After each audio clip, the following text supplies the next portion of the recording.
Hello guys, good morning. Welcome back to my mini vlog. ನಿನ್ನೆಂತೂ ಹೋಗೋಕ್ಕಾಗಿಲ್ಲ, ಅದಕ್ಕೆ ಇವಾಗ ಹೋಗೋಣ ಅಂತ ಹೇಳಿ ಹೊರಟಿದ್ದೀನಿ. ಪಕ್ಕ ಹೋಗ್ತೀನಿ ಇವತ್ತು. ನಾಳೆನೇ ಜಾಯಿನಿಂಗ್ ಡೇಟು.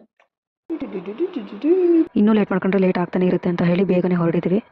ಖುಷಿಗೆ ನೀನು 2 ಬ್ಯಾಗು ಎತ್ಕೋಬೇಕು. ಅದೊಂದು ಬ್ಯಾಗು, ಇದೊಂದು ಬ್ಯಾಗು. ನಿನ್ನ ಹೋದ್ರೆ ಹೆಂಗೆ ಹೇಳ್ತೀಯ? ಅದೇ ನೀನು ಹೆಂಗೆ ಹೇಳ್ತೀಯ? ಏಕೆ ಒಂಚೂರಾದ್ರೂ ಅಳಿಯೋ ಫೀಲ್ ಆಗು. ನಾನೇನು ಫೀಲ್ ಆಗಲ್ಲ ಅಂತ ಹೇಳ್ತಿದ್ದವಳು ನಾನು ಮನೆಗೆ ಬಂದಿದ ತಕ್ಷಣ ಫೋನ್ ಮಾಡೋಳು, ಬೇಜಾರಾಗ್ತೈತೆ ಮಹಿ ಅಂತ ಹೇಳಿ. ನಾನು ಯಾರನ್ನ ಮಿಸ್ ಮಾಡ್ಕೊತೀನಿ ಇಲ್ವೋ ಗೊತ್ತಿಲ್ಲ, ನನ್ನ ರೂಮ್ ಹತ್ರ ತುಂಬ ಮಿಸ್ ಮಾಡ್ಕೊತೀನಿ. ನಮ್ಮನ್ನು ಫಸ್ಟ್ ಹೋಗು ಅಂತ ಹೇಳಿ ಕಾಡಿಸ್ತಾ ಇದ್ದಕ್ಕೆ ಅವಳಿಗೆ ಪನಿಷ್ಮೆಂಟ್ ಕೊಟ್ಟಿದ್ದೀನಿ. ನನ್ನ ಬ್ಯಾಗ್ ಹೊತ್ಕೊಂಡು ಬರ್ತಾಳೆ, ಕರೆಕ್ಟಾಗಿ ಎತ್ಕೊ ಬಂದರೆ ಯಾಕೊಂಡು ಬರ್ತಾಳೆ, ಸತ್ಯನ ಎತ್ಕೊಂಬರಂಗೆ ಬರ್ತಾಳೆ. ತುಂಬ ಪ್ರೀತಿಯಿಂದ ಎತ್ಕೊಂಬರ್ತಾಳೆ ನಮ್ಮ ಅಕ್ಷಿ ಬ್ಯಾಗು. ನಾನು ಹೋಗ್ತಿರೋ ಖುಷಿಗೆ ತಗೋತಿರೋದವಳು, ಇಲ್ಲಾಂದ್ರೆ ತತ್ತಿರಲಿಲ್ಲ. ಇಂಥ ಫ್ರೆಂಡ್ಸು ಇರಬೇಕು ಜೀವನದಲ್ಲಿ. ಫೈನಲ್ ಆಗಿ ಒಂದು ಬಾಯ್ ಹೇಳೋದಕ್ಕೆಲ್ಲ ಬಂದರು. ಪಾಪ ಬಸ್ವರೆಗೂ ವೆಯ್ಟ್ ಮಾಡಿ ಬಸ್ ಒಳಗೆ ಲಗೇಜ್ ಇಟ್ಟು ಆಮೇಲೆ ಹೋದರು. ಯಾರಿಗಾದರೂ ನಾವು ಸೆಂಡ್ ಆಫ್ ಮಾಡ್ಬೇಕಾದ್ರೆ ಅಟ್ಲೀಸ್ಟ್ ಒಂದು ಚೂರಾದರೂ ಬೇಜಾರಾಗುತ್ತೆ. ಆದರೆ ಇವ್ರು ಯಾರ ಮುಖದಲ್ಲ ಬೇಜಾರು ಕಾಣ್ತಿಲ್ಲ. ಎಷ್ಟು ಚಂದವಾಗಿ ನಗ್ನಗ್ತಾ ಖುಷಿಯಾಗಿ ಕಳಿಸ್ಕೊಡ್ತವ್ರೆ. ಅದರಲ್ಲೂ ಆ ಚೋಟ್ ಮೆಣ್ಸಿಕಾಯಿ ತುಂಬ ಖುಷಿ ನಾವು ಹೋಗ್ತಿರೋದಕ್ಕೆ. ಫೈನಲಿ ಇನ್ನೊಂದು ಜರ್ನಿ ಸ್ಟಾರ್ಟ್ ಆಯಿತು ಲೈಫಲ್ಲಿ. ಬೆಳಗ್ಗಿಂದ ಅದೇ ಖುಷಿ, ಏನು ತಿಂದಿರಲಿಲ್ಲ, ಉಪವಾಸ ಮಾಡ್ತಿದ್ದೆ. ಇವಾಗ ಜ್ಯೂಸು ಕುರ್ಕುರೆ ಟಿಕ್ ಟ್ಯಾಕು ಎಲ್ಲ ತಗೊಂಡು ಸ್ಟಾರ್ಟ್ ಮಾಡಿದೆ ಬೆಂಗಳೂರಿಗೆ. ಹಾಡು ಹೇಳ್ತಾ ಆರಾಮಾಗಿ ಜರ್ನಿ ಸ್ಟಾರ್ಟ್ ಆಯಿತು.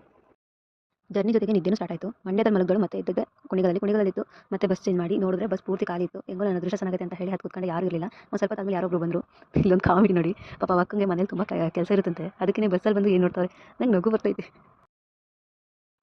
ನಗು ಜೊತೆಗೆ ಹಂಗೆ ಭಯನೂ ಆಗ್ತೈತಿ, ಎಲ್ಲಿ ನನ್ನ ತಲೆಯಲ್ಲಿ ಬಿಟ್ಬಿಡ್ತಾರೋ ಅಂತ ಹೇಳಿ. ಭಯ ಹೋಗೋದ್ರಲ್ಲೇ ಊರು ರೀಚ್ ಆಗಿದ ತಕ್ಷಣ ಊಬರ್ ಬುಕ್ ಮಾಡ್ಕೊಂಡು ಹೊರಟೆ. ಹಂಗೋ ಹಿಂಗೋ ರೀಚ್ ಆಗಿಬಿಟ್ಟೆ ಮನೆಗೆ. ನಮ್ಮ ಊರಿಗೆ ಬಂದಿದ ತಕ್ಷಣ ಏನೋ ಒಂಥರ ಖುಷಿ, ಬೇಜಾರಲ್ಲೂ ಒಂಥರ ಖುಷಿ ಆಗ್ತಿತ್ತು. ಮನೆಗೆ ಬಂದಲ್ಲ ಫೈನಲಿ ಅಂತ ಹೇಳಿ. ನಮ್ಮ ಮನೆಗೆ ಬಂದಿದ ತಕ್ಷಣ ನಮ್ಮ ಮನೇಲಿರೋ ಸ್ಪೆಷಲ್ ಗೆಸ್ಟ್ಗಳು, ಅಂದರೆ ಸ್ಪೆಷಲ್ ಗೆಸ್ಟ್ ಅಲ್ಲ ಇವರು, ನನಗಿಂತ ಜಾಸ್ತಿ ಇವರೇ ಪರ್ಮನೆಂಟ್. ನಾನು ಬಂದಿರೋದು ಗೊತ್ತಿಲ್ಲ, ಆದರೆ ನಾನು ಬಂದಾಗೆಲ್ಲ ಕುರ್ಕುರೆ ತರ್ತಿದ್ದೆ. ಕುರ್ಕುರೆ ತಂದಿದ್ದೀನಿ ಅಂತ ಬಂದು ಕುರ್ಕುರೆ ತಂದಿಲ್ಲ ಅಂತ ಗೊತ್ತಾಗಿದ ತಕ್ಷಣ ಹೊರಟೋದು. ರೆಸ್ಪೆಕ್ಟೇ ಇಲ್ಲ, ಫುಲ್ ಅನ್ ರೆಸ್ಪೆಕ್ಟು. ಇವರು ನಮ್ಮ ಹೋಮ್ ಮಿನಿಸ್ಟ್ರು. ಬಂದಿದ ತಕ್ಷಣ ಹೊಡಿತಾರೆ ಗುರು.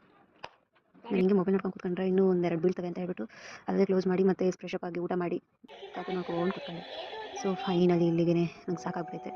ಇಲ್ಲಿಗೆ ನಾನು ಮಿನಿ ವ್ಲಾಗ್ ಎಂಡ್ ಮಾಡ್ತಾ ಇದ್ದೀನಿ. ಇಷ್ಟ ಆಗಿದ್ದರೆ ಲೈಕ್ ಮಾಡಿ, ಕಾಮೆಂಟ್ ಮಾಡಿ, ಹಾಗೆ ಸಬ್ಸ್ಕ್ರೈಬ್ ಮಾಡಿ. Thank you, bye bye.